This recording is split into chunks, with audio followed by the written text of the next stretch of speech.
of 1 to 2 kilohertz, and L3 is greater than, say, 0.6, or any number that you wanted to put in there.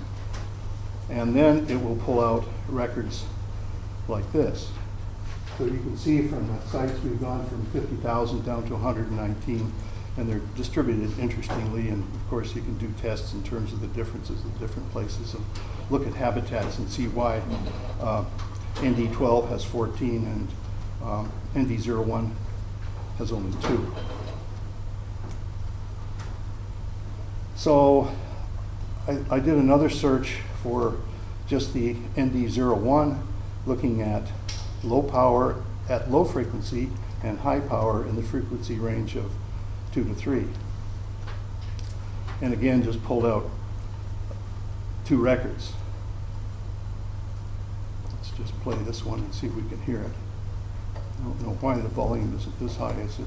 Stuart, are all these requests on a 1-minute resolution? Yes. Yes, although it'll do any resolution that's in the database. It just so happens that we record for 1 minute every half hour.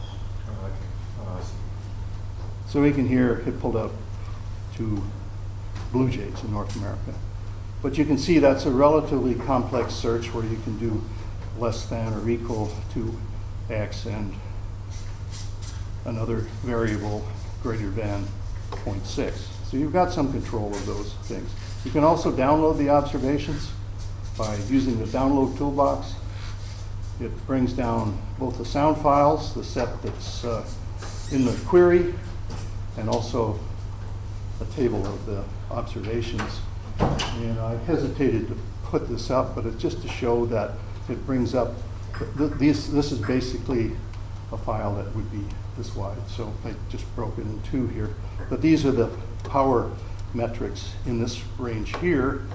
These are basically the metadata issues, the type of recorder, the time, date stamps, the minute, the frequency at which the recording was made, the volume level, size of the file, and that sort of thing. Okay, thanks for listening. That's all I really wanted to show.